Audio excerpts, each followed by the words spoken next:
ఆంధ్రప్రదేశ్‌లో వచ్చినటువంటి ఒక భారీ వేవ్ కారణంగా కూటమి అద్భుతమైనటువంటి గెలుపుని సాధించింది. 2019లో కూడా ఇట్లాగే జగన్మోహన్ రెడ్డికి భారీ వేవ్ వచ్చింది. అయితే మళ్ళీ జగన్మోహన్ రెడ్డి గెలవాలంటే ఏంటి పరిస్థితి? అసలు ఈవీఎంల విషయంలో ట్యాంపరింగ్ జరిగిందని వైసీపీ వాళ్ళు చేసినటువంటి ఆరోపణల విషయంలో ఏంటి వ్యవహారం అనే దాని గురించి రీసెంట్‌గా ఉండవల్లి అరుణ్ ప్రెస్ మీట్ పెట్టి అందులో ఆయన చాలా విషయాలు చెప్పారు. ముఖ్యంగా ఆయన చెప్తుంది ఏంటంటే తమిళనాడు తరహా రాజకీయాలు ఆంధ్రప్రదేశ్‌లో మొదలయ్యాయి. ఎయిదర్ ఒక వాళ్ళకి కంప్లీట్‌గా బెనిఫిట్ ఇవ్వటం. లేదా తర్వాత ఎలక్షన్ ఇంకొక వాళ్ళకి ఇవ్వటం. మీరు అబ్జర్వ్ చేస్తే కరుణానిధి కూడా అనేక సార్లు ఓడిపోయి మళ్ళీ భారీ మెజారిటీతో వచ్చారు. జయలలిత కూడా చిత్తుగా ఓడిపోయి మళ్ళీ భారీ మెజారిటీతో రావడం.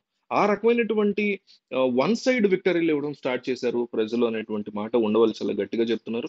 అందులో భాగంగా జగన్మోహన్ రెడ్డి సర్కార్ చేసినటువంటి అనేక తప్పుల్ని ప్రజల్లోకి స్ట్రాంగ్‌గా తీసుకెళ్లడంలో కూటమి వర్కౌట్ అయిందని, కూటమి యొక్క ప్లాన్స్ వర్కౌట్ అయ్యాయని ఆయన చెప్పుకొచ్చారు. ముఖ్యంగా మంత్రులు బూతులు మాట్లాడడం, బూతులు తిట్టడం, దాన్ని కవర్ చేసుకోలేక జగన్మోహన్ రెడ్డి సైలెంట్‌గా ఉండడం, ఖచ్చితంగా ఇవన్నీ కూడా కారణాల కింద ఎవరైనా ఒప్పుకోవాల్సిందే. ఒక మంత్రి బూతులు మాట్లాడినప్పుడు దాని మీద ఖచ్చితంగా జగన్మోహన్ రెడ్డి లాంటి సీఎం పొజిషన్‌లో ఉన్నవాళ్ళు దాన్ని ఆపాలి. మీరు పైకేం అనకపోయినా వెనక పక్క నుంచైనా దాన్ని ఆపుకోవాలి. ఇంకొకసారి అది రిపీట్ అవ్వకుండా చూసుకోవాలి. నిజానికి చెప్పాలంటే హానెస్ట్‌గా పైకే ఆయన్ని సస్పెండ్ చేయడమో, లేకపోతే ఏదైనా చర్యలు తీసుకోవడమో, ఆయన మాట్లాడిన దాన్ని వెనక్కి తీసుకునేలాగా చేయటమో, ఇంకోటి చేయాలి. అలా కాకుండా ఇష్టం వచ్చినట్టు వాళ్ళని వదిలేయటం. చంద్రబాబుని తిడుతున్నారు కదా అని ఆనందంలో వల్ల.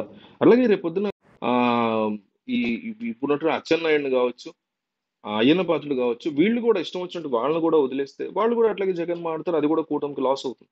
సో, ఏదైనా కానీ అధికారంలో ఎవరున్నా, అధికారంలో ఎవరు లేకపోయినా నోటిని అదుపులో పెట్టుకోవాలనేది ఉండవల్లి చెప్పినటువంటి మాట.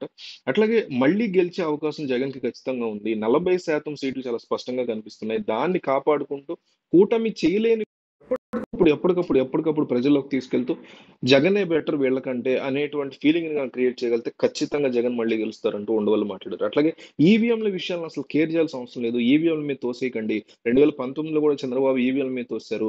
అట్లాగే ఇప్పుడు కూడా జగన్మోహన్ రెడ్డి ఈవీఎంల మీద తోసేస్తున్నారు. ఈవీఎంల మీద మీరు ఎటువంటి అపవాదులను తోసినా జనం నమ్మరు అనే విషయాన్ని మీరు గుర్తుపెట్టుకోవాలి అంటూ కూడా ఉండవల్లి చాలా స్ట్రాంగ్‌గా చెప్పడం జరిగింది. సో, ఈ వేవ్ ఏదైతే ఇప్పుడు క్రియేట్ అయిందో కూటమి వేవ్, 2019లో జగన్ వేవ్ అట్లాగే ఇలాంటి వేవే 2019లో వచ్చిన వేవే 2029లో గనక వస్తే డెఫినెట్‌లీ మళ్ళీ జగన్ అధికారంలోకి రావడం, తథ్యం జగన్ యొక్క గెలుపుని ఎవరు ఆపలేరంటూ చాలా కాన్ఫిడెంట్‌గా గూడా ఉండవల్లి చెప్పుకొచ్చారు. ఎందుకంటే ఆయన చేతిలో 40% ఓటు బ్యాంక్ ఉంది. దాన్ని చాలా జాగ్రత్తగా ఆయన కాపాడుకుంటూ ఒక్క 11% కదా పెంచుకోవాల్సింది.